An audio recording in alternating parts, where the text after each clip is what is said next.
Welcome to another episode of the Jobology podcast. I'm your host, Brandon, and before we get to our guest today, I want to quickly remind you guys to make sure you're subscribed on YouTube and following us at Jobology Podcast on all major social media. Our guest today is golf pro Tyler Toronto. He's going to talk to us about his favorite courses to play, playing golf in Latin America, and he's going to give us some tips to help us with our own game. So without further ado, Tyler.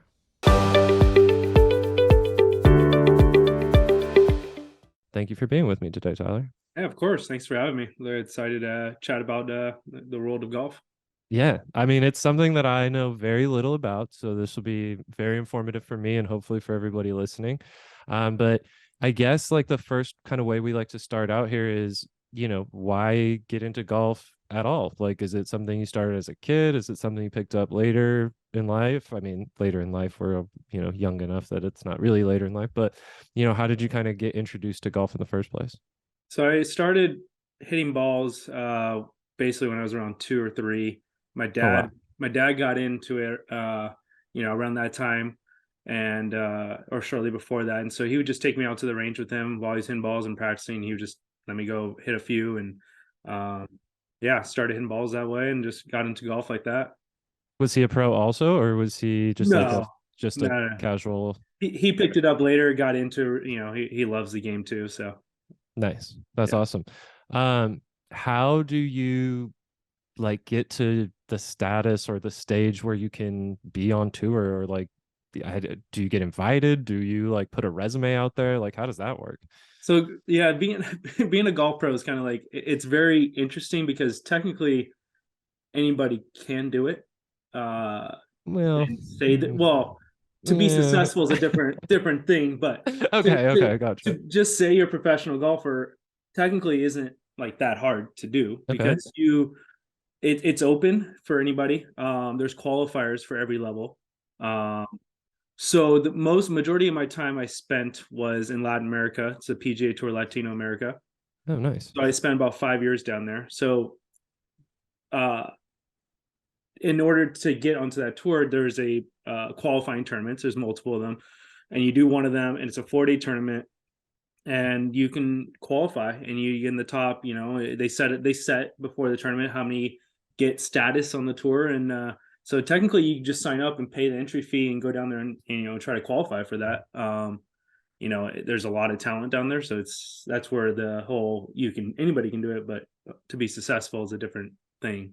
Gotcha. So yeah, okay. So you don't need like a certification or like something like that. You can just register for a tournament and then if you're good enough, you're good enough. And if you're not, you're not. Yeah, there's a lot of tournaments where they'll have both pros and amateurs. So if you're an amateur, you declare yourself an amateur golfer. There's a certain handicap that you would have to qualify, be able to actually just play the tournaments and qualifiers. But as a pro, you technically can just sign up if you just lose your amateur status basically, and then you're a pro. And then did you play in like college or high school or like throughout your life, just continually playing and then kind of made the transition, I'm assuming?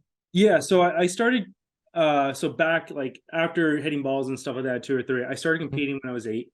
Oh, Um, wow. yeah, so I got into that. And then when I got into high school, I played high school golf. I also grew up playing baseball, but they're the same period in high school here in San Diego.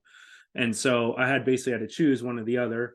End up choosing golf. Went with that, and then was able to get a scholarship ride to Loyola Marymount in LA. Oh, wow. Nice. So I played 4 years there, and then was able to do quite well there, and had a pretty successful career there, and then decided to turn pro after that. Nice. And then go on being pro. Do you get like endorsements right away? Is that a thing? Is that like I don't even know how that would work. Like again, I'm completely in the dark here. Yeah, no, yeah, no, yeah, they do. Okay. So at our college, my last couple of years we were sponsored by Nike, so I just Oh, nice. basically was able to continue that relationship out of my college when I turned pro, and they were able to support. So how it works in golf is a lot of companies are they will like clothing and equipment companies like Nike, Adidas, all that stuff, TaylorMade. They will reach out to some of the college kids and try to get them onto their program early on, and they'll provide you with gear, and so you can make that easier for you because that can get expensive. Hmm. Um, some deals will be pay you per year, like a little like a contract for them. Um, so there's various ways with that. That's how most of those companies work is they'll provide you with gear to start with, and get your put your name to their their gear. So hopefully when you get to a higher level, they will be able to keep those ties with you. Gotcha. It's kind of like, I mean, getting their hooks in you at an early age so that it's Yeah, like, well, if you do take off, then you're repping us and our name's out there more yeah, because you're out yeah, there more. Okay. yeah. Gotcha. And then there's also once you turn pro, I mean, being a professional golfer is really expensive. Just golf alone is really expensive. So Yeah.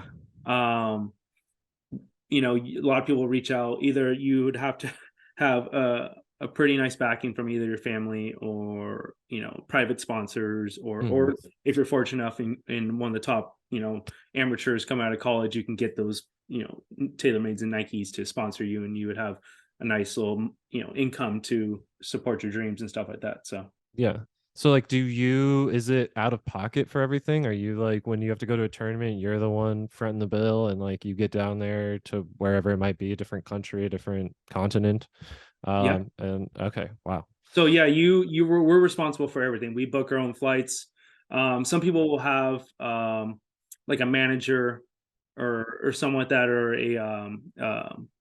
Like an agent? an agent. Yeah, they'll have an agent, Okay. and they'll reach out to them and have them book all this stuff. But a lot of people like us, we'll just book our own flights, our own hotels. We're responsible for that. Everything's out of our own pocket. Better So be it's good at different. those So tournaments. yeah, so and we have no there's no that's one thing about golf. There's no like salary that's like that's for sure that's what you have to make your own income your whole way, and you have to weigh out the expenses also and how much you're making. So Yeah, yeah.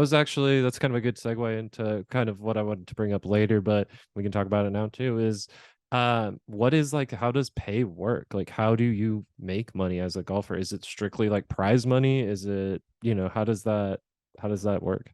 So aside from being the top amateur players and the guys who come out of college and get those big endorsement deals Hmm. from the companies, besides that, the most like the 95% of other Yeah. professional golfers um, will go the route of you have to do well in tournaments. So there's a lot of mini tours. So there's different levels of golf.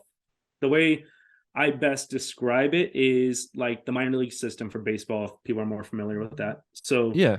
Okay. there's the major leagues, obviously. You have which is the PGA Tour for us. Then you have the AAA, which is the Corn Ferry Tour. And then there's It's an yeah, interesting name. it's an Okay. interesting name. It used to be web.com tour. They just take whatever sponsor they can get. Yeah, of course. That makes sense. Yeah, but so then double A is the PGA Tour Latino Americas international tours. They have a Mackenzie tour, which is in Canada, and then they had an Asian tour, which was in China. Oh wow. Um, so there's that level. So all those filter in. So those are all owned by PGA Tour. So PGA Tour, those ones like the top guys from Latin America will go to Corn Ferry, and then Corn Ferry will go to the PGA Tour. Then there's the single A level, which is a bunch of mini tours all throughout the U.S. There's a bunch in Florida, there's a couple in California, a bunch in Arizona. So how you start off is you pay an entry fee, say those smaller events, and then Man. I mean you're paying a good amount of money for, and the only way you make money on those mini tours and those tournaments is basically by winning. I mean, maybe top five will make a Okay. profit. Wow. I thought it would be more like, down to like, the 20th, 30th, whatever it is, you're getting something at least, but yikes. Yeah, I mean, most of these fields are probably anywhere from 30 to 100 guys, and so they Hmm. only pay probably the top 40%. Wow. So I mean, But then even then, the top 40% get a paycheck. But does that cover your expenses for staying for the week, your food, your entry fee? So there's a lot that goes into it. Yeah, so you could technically get paid but still be losing money Oh if yeah. you're Oh yeah. oh, okay. Wow. It's the minor leagues, it's like it's a good stepping stone that really prepares you. It teaches you how to win, which is very Hmm. important because that's basically what you're trying to do in golf. I mean, there's only Of one winner course. per week. I mean, Yeah, that's true. One winner per tournament. Yep. yeah, that's all there Yikes. is. So, and that's the ultimate goal. And then, so those minor league tours, they're good stepping stones to get you prepared, get you experience. And then obviously you're trying to make some money. And then, so then even playing in Latin America, I mean, the expenses are pretty crazy as well. I mean, the flights down there, and you know, Yeah, a lot of times you'll the accommodations we would just split hotel rooms, and you just find ways to try to save a little money here and there. Um, and then even then, those purses are not uh, geared towards actually turning too much of a profit, unless, I mean, obviously if you win. sure. But and if you finish in the top 10 down there on a weekly basis, you're going to turn a profit for the year. But all in all, it's you're really just using that to try to get to the next level. Gotcha. So like that you can show like, hey, I can get myself in the top, 30. I might not be making money every time, but at least I'm qualifying and I'm, proficient enough that I can move it to the next level. Yeah, and then so they would have 12 to 16 events for the year, and then there's an obviously there's a money list or a points list. So how you do per event would go towards that, and then the top guys would move on to the Corn Ferry Tour, get status up there. So that's the ultimate goal, is to play all the events and then just accumulate points and money, whatever system they were using. Okay, yeah, that's starting to it's starting to click in here. It's starting to like, okay, that makes sense. Yeah, That seems like a tough way to make a living. it If you is. would have if you would have asked me like, hey, you think golf's an easy? I'd be like, yeah, it seems. I mean, I see it on TV. It seems like pretty easy, nice way to make a living. But then hearing like the actual, path to get there seems like, oh wait, maybe it's not so just cut and dry, simple. Here's your check. See you later at the next Yeah. tournament. Though, so that PGA Tour like glorifies the whole process of being a of being a professional golfer. I mean, there's a lot of grind. There's a lot of grinding you have to do on the lower stages to get to them. Yeah, I think the way that you described it with like Major League Baseball, it's like if you look at like a Major League Baseball player's contract, it's like, oh, you guys are making so much money. It's like, well, yeah, they are. Yeah, Like us here at this level, we're scraping by. Okay, yeah, yeah. gotcha. Gotcha. When you're on tour or in a tournament, like let's say you're in the midst of a tournament, what does your average day look like? So, I mean, I'm assuming like the majority of it is spent on the course golfing, but like how do you kind of prepare for that? Like what's the pregame, for lack of a better term, look like? And then what's your like post game look like? So I can walk you through kind of just a brief week outline of how a Yeah, tour event would go through. that'd be great. Uh, so most tournaments are Thursday through Sunday, 4 rounds. So leading up to that, we would get in around Sunday night or Monday morning, whatever the flights would allow. And then so Monday, Tuesday, Wednesday are practice days and practice round days. So we would, show up to the course on a Monday, probably, and just get a rough, as the first round out there, you're trying to see a new course. You just kind of get a rough estimate, get a feel for it. Are you like Um, taking notes like oh as yeah, you're going? we have a Okay. yardage book. So there's a thing, we have a yardage book where it has every hole, and it has all the yardages for like to carry this bunker, to Mm-hmm. how big the green is. And so we jot down like what we hit off the tee, uh, what areas to avoid, where the easiest part of the green is to hit, or where to leave the certain putts and stuff like that. Don't go here. Yeah, exactly. Like, Big X's on that, yeah. dude. Avoid that. Beware. Yeah. Yeah. Okay. So there's a whole. I mean, if you look at the books that we have, there's a lot of notes and stuff like that. So I mean, so then Monday, Tuesday, very similar. We just do that. Wednesday's a very easier day. We'll go out there and maybe play 9 holes. They also have the pro am, which is like they bring in some amateur golfers, and they pair them up with some of the guys on the tour, and they play around in the afternoons or mornings, whatever. So then we can get the other opposite of the day. Um, Thursday, like the actual tournament days, the way the first 2 days work is half the field gets a morning round and half the field gets an afternoon, and then you switch the next day. Okay. So, if it's a later round, I would tend to, I like to maybe get a little more rest in the morning, go to the gym, kind of get a little sweat in, just a little kind of wake the body up, stretch out and stuff like that, and then head to the course about an hour and a half before my tea time. I go there, maybe grab a little bite to eat. That's what I was gonna ask, do you eat before? Do you not? Like, is there a superstition with that? Like, do you There have to eat the same meal? if it's after a good round, if I'm trying to repeat, yes, I would do that. I'm Okay. very superstitious. There was I stuff like where a it. good round, I'm like, nope, I'm gonna keep on doing that. That's working. But like an early round, so sometimes the tea times, like the morning rounds, would be at 7 a.m. And so we have to get to the course when it's 5:30, and they put spotlights out there to hit balls and stuff like that. Or Oh, so yikes. when it's that early, we just kind of get like something quick to eat. I don't know. It's kind of hard to eat that early, but then we always pack like PB and J. I always liked a peanut butter and banana sandwich. So you always just throw that in your bag, and then mid round, you just kind of munch and snack, so you have the energy. Because also another thing is we have to carry our bags, and so walk. There's no carts allowed in any Mm. pro events. Most of them. Why is that? Is there a reason for that? I don't know Is it exactly. just to Like make you guys struggle? They're like, you guys have it too easy. We're gonna make you a the struggle. game's now hard enough, so let's make it a little harder for Yeah. you. Yeah, Yeah. I never got that. yeah. Have you go walk 6 miles carrying a bag. So have Yeah, fun. what's the point? Like, I mean, there's carts, just use them. Or is it, I mean, maybe is it like so that you don't screw up the fairways or the field, like I don't know, the course? I mean, that is, yeah. I mean, that is a crucial thing, because I mean, a lot Okay. of these guys we go to, they're in Latin America, those tournaments are their national opens. So they're the biggest events for a lot of these guys. So the courses are, they would put tip top shape for us and try to get them as good as they can for that. So, I mean, the last thing I want to do is just see cart lines going Yeah. through. So, Gotcha. yeah. Yeah. All right. So, Tyler's out there doing donuts. yeah. Screw you guys. Have fun. Okay. All right. So then you're mid round or so, you're just kind of going. And then is there like a point where you kind of know, like, oh, this isn't going my way? Or do you know, like, right off the bat, like, oh, this is a good day, this is a bad day? Like, how does that play?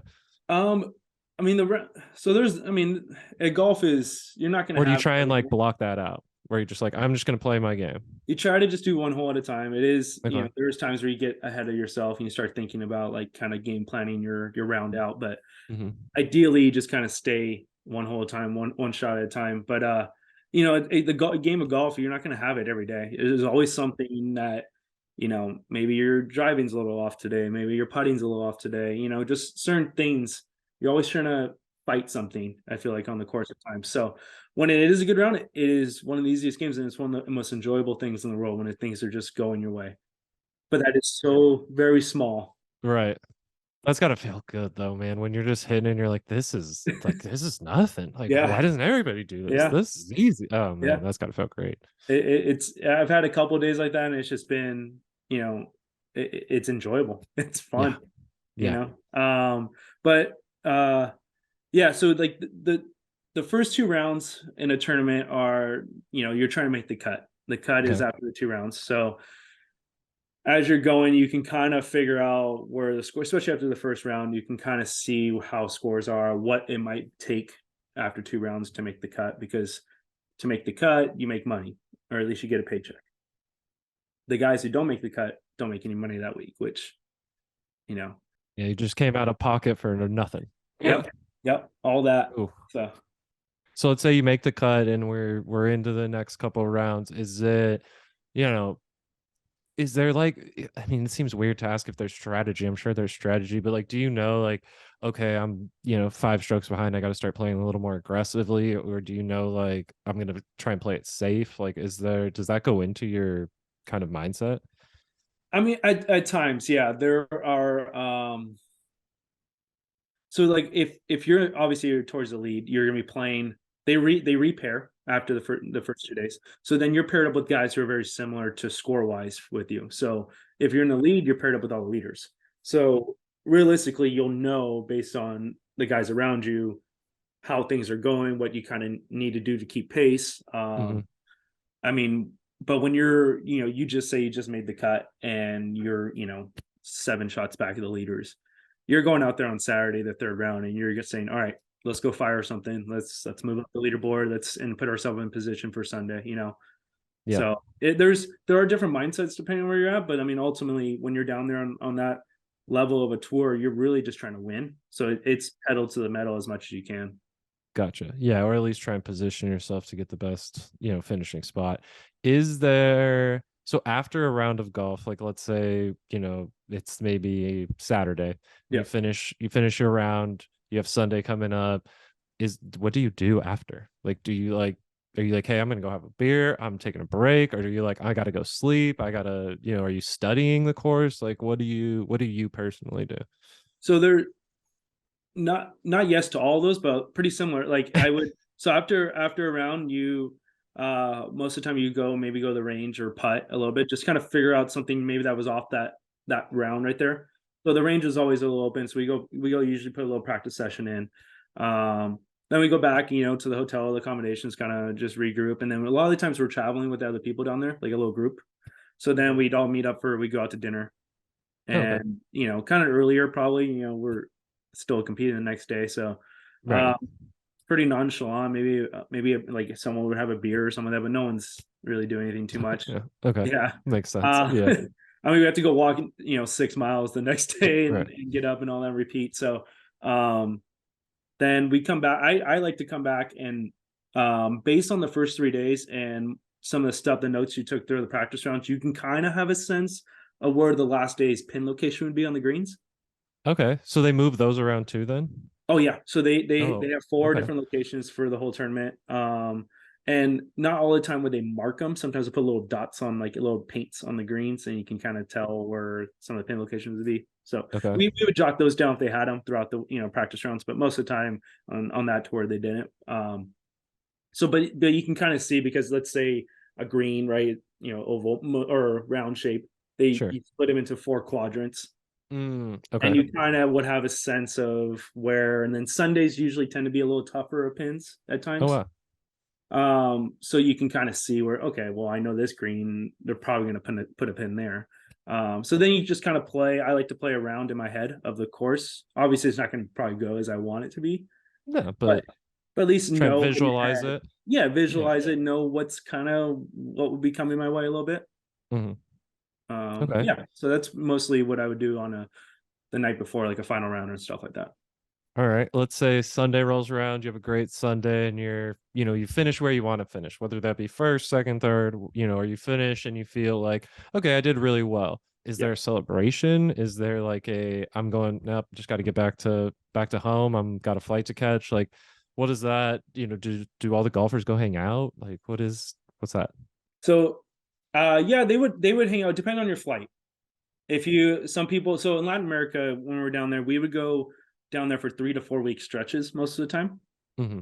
So we do one event, and then most of the time you already booked your flights way in advance. So you're flying either out that Sunday night to the next location Gotcha. or the next morning. If it's the next morning, like a Monday morning, then yeah, Sunday night we go out and you know grab some wine, or for we were down in Argentina a lot, so they have really good wine. So we go grab a nice Nice. meal and just kind of hang Yeah. out, grab a couple beers, just nothing too crazy, but we Right. go out and socialize and hang out. I mean, we're down in Latin America, so you might as Yeah. well enjoy it a little bit. Do you get to like sightsee at all, or is it strictly business? So my rule down there was I hope I didn't have to Okay. sightsee. Oh, right. Yeah. That You means you miss probably the got out. cut. Then you Yeah. have Saturday, Sunday to yourself. You get some practice in. Then you're like, okay, well, I'm not competing, so I guess I can go see Okay. a little bit of it. So if you're sightseeing, you're not doing well. Yeah, yeah. Okay. That's And fair enough. like maybe one day during the week, like maybe like that Wednesday, it's a little lighter. Maybe we schedule that morning or the afternoon to go see something that's nearby that we kind of like. Oh, you're Really down here, you want might to. as well go see it. Sure. So like we were in Ecuador, so we went to the equator. Oh, wow. Yeah. Okay. So just stuff like that. Maybe we go see an afternoon. Wow. How many countries do you think you've been to? I've been to pretty much almost every Latin America country down there throughout the 5 years. There's a couple that um, we didn't do Venezuela. Uh-huh. Um, but yeah, we done pretty much all of them. But there were some beautiful courses down there, like beautiful cities and stuff like that we got to see. But so back to the flying question, like Right. every Yeah. Sunday night, we would so after a 3 or 4 week stretch, I would always my whatever day that tournament ended, the last one of that stretch, I would purposely would book either a red eye or first flight out in the morning because at that point I just want to get back home. You know, a month on the road like that, you just want to get home. So Yeah. yeah, Yeah, and again, I guess kind of depends on how you're doing. Like if you're winning, you're like, oh, it's not too bad, Trev. But then if you're like lose it, you're like, oh, just get me out of here. Like I'm yeah. gonna go Well, home. Yeah. the one that the worst is when you have uh you miss the cut in the last tournament of the 4 week stretch, and then you like, well, I could be home, but I don't want to know if I want to change my flight because of that. Right. So yeah, Okay. So kind of as we were talking, we mentioned like, how you'd mentally prepare, but like golf seems like a very mental game more than most other sports. Is there like a trick that you have or like something you do to kind of keep your mind, I don't know, at one or like keep it in the present versus wandering or like, I don't know, something like that? Like, do you have like do you do yoga? Do you do like meditation or like something where you're like, I gotta keep focus? that's funny you bring up yoga because my fiance has been trying to get me to do that for a long time. I didn't like I did I like to do breathing exercises, I would say. Okay. So especially on a crucial shot, stuff like that, it's really all about, for me, it was controlling my breath and just so I didn't want my heart racing, especially on Yeah. shots. So I would, make sure I take a nice long deep breath and kind of just make sure everything's relaxed before then. But like the mental grind out there is just more of staying focused on every shot because it's so easy to have your mind, especially after a long day. Say the round's taking forever, you're walking 6 miles and carrying your bag. I mean, you're mentally the last couple holes, you can just kind of start wandering a little bit and just kind of trying to get in. Um, but it's really just out there. You're just really trying to. That's what people like complain or not complain, but they ask me like after a round, like, were you tired and stuff like that? And I'm like, physically I'm fine, like I can keep on walking and carrying a bag. It's more mentally that I just Yeah. get absolutely exhausted because you have to focus in on every shot. Right. Yeah. And it's so like taxing. And then at the end, it's just like a mental dump. Like you're like, okay, I'm done. Yeah, Oh, okay. yeah. That makes sense. I get that. Um, Now with the way we kind of asked, kind of have our outline or kind of have our structure here at Jobology, I don't think a lot of it's going to fit necessarily because I feel like, When you bring that up, I was looking at the outline you sent me and I was like, well, yeah, I mean, I can kind of go off of that, but like it's a little different. right. Yeah. And so like as I'm like looking, I'm like, okay, maybe not everything fits, but like, do you guys have like medical benefits? Do you get like medical? Do you get dental? Do you get anything or is it all out of pocket? I think on the PGA Tour you get it. Mm-hmm. Um, but like once you have to be an established player on the PGA Tour, I think you maybe get it. But like our level, we never had that. So if you like swing away and you wreck your arm, back, shoulder, or something, they're like, have fun. I mean, Good luck. they would take you to the nearest hospital, but I Mm-hmm. mean, they would make sure there was people on site at each event that like an emergency or like a medical Sure. like to overlook you and like but I mean, lucky I never had to go through that. But I think I mean we never were covered with that. Mm-hmm. So Okay. Yeah. And then like there's no, do you have a caddy or like somebody that because that's what like I was thinking like job hierarchy, yeah. like do you have a boss? I don't think so. Did you have like support like a caddy under you? Do you have like a team under you? Do you have somebody that like a coach or somebody that like helps you or are you just like out there by yourself on your lonesome? I've had so I yes to both kind of. So I have a coach. Okay. His name is Johnny Gonzalez. He's been my coach for a long time now.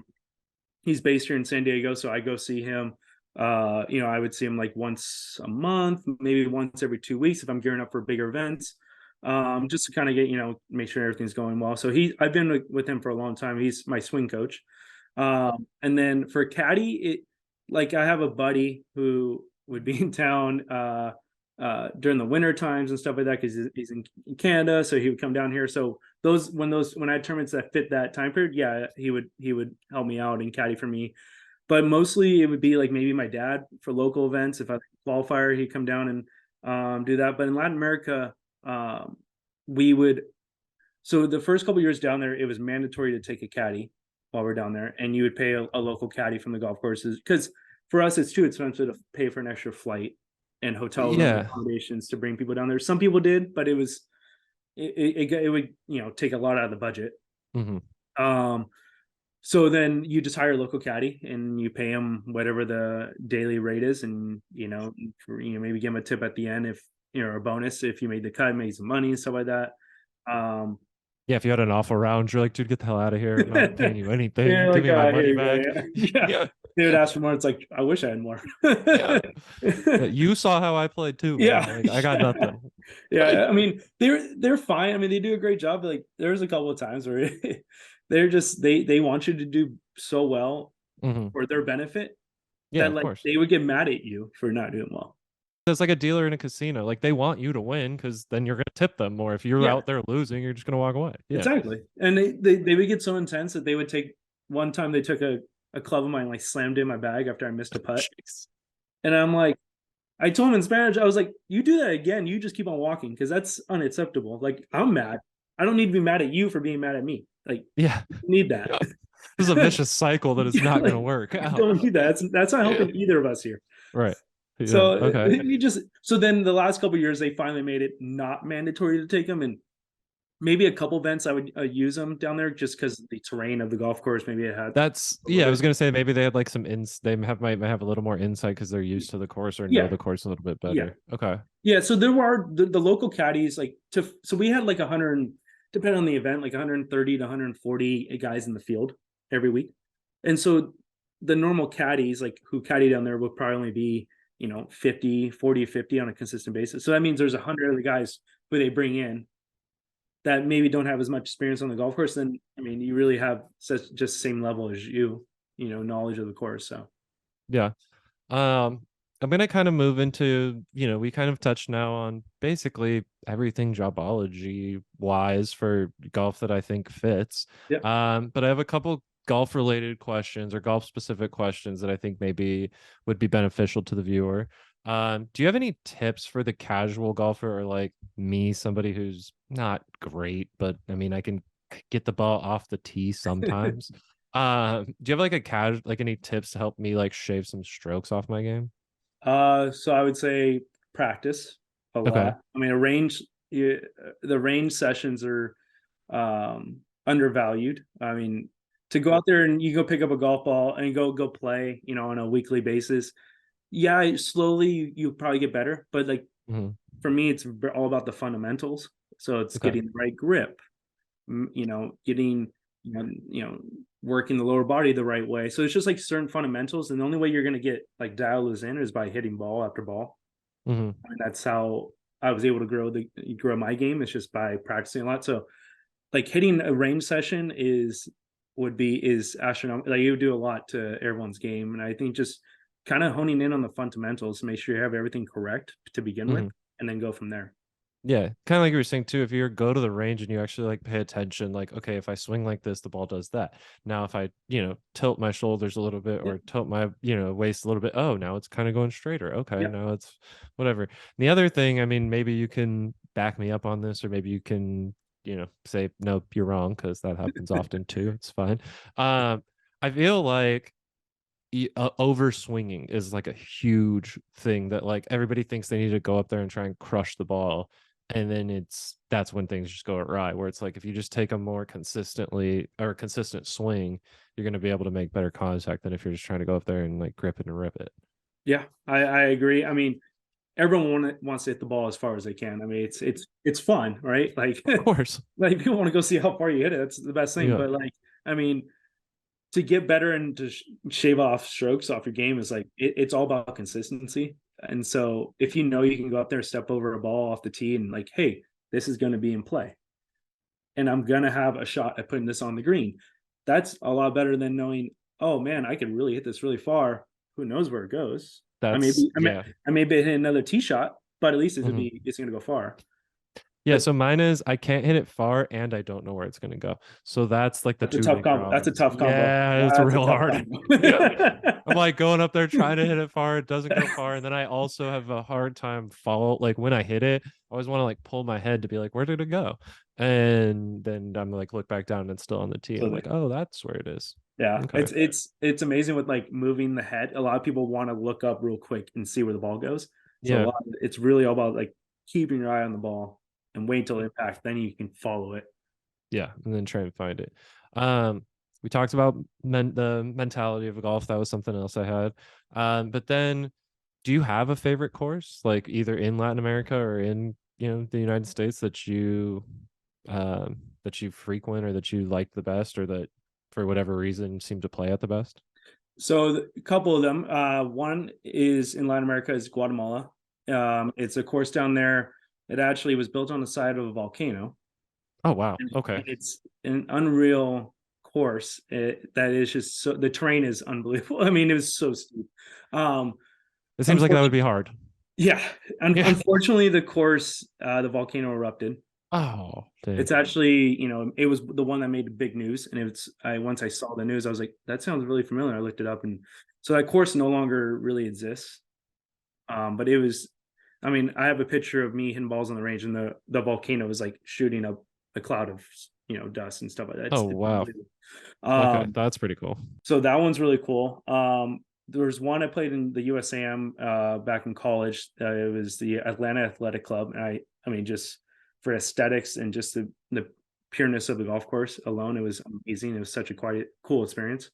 And then for SoCal, like local, there was Rams Hill, Okay. which is out in Borrego Springs, a hidden gem, and obviously Torrey Pines. I mean, Torrey Pines. Yeah, Torrey Pines is definitely. Yeah, I was fortunate to play the Farmers Insurance Open there, and Oh wow. I qualified for it for 1 year, Jeez. about Okay. 4 or 5 years ago. So, and it was one of the coolest experiences of my life. Yeah, that's got to be up there. Yeah, I mean that's tough to like if as somebody who sits in a room and does a podcast, it's hard to like even put that into perspective of like what that would look like, the equivalent that I would have. I don't even know. But yeah, that would be amazing. Like It was the most nerve-wracking but that too. exciting thing I've ever seen in my life. Real quick, if you want me to like dive into that, just real Yes, quick. please. Yes, please. So how it worked is there was a Monday qualifier for a lot of PGA Tour events. So I got through the pre-qualifier to get into the Monday qualifier. So I got to the Monday and I finished in the top. It was either 3 or 4, but I got in on the last one, the number. So as you got in, they said, okay, you can drive over to the course and go play a practice round. I was like, okay, I'm going. So Definitely do that. my buddy from Canada, so the caddy, so we drove over there, and they're like, yeah, you can go register. So I go walk and register, and then as I'm filling it out, there's John Rahm right next to me who just won the week before, Yeah. and then so I'm signing up, and then they're like, okay, cool, you can go next door and grab your car. I said, what? What?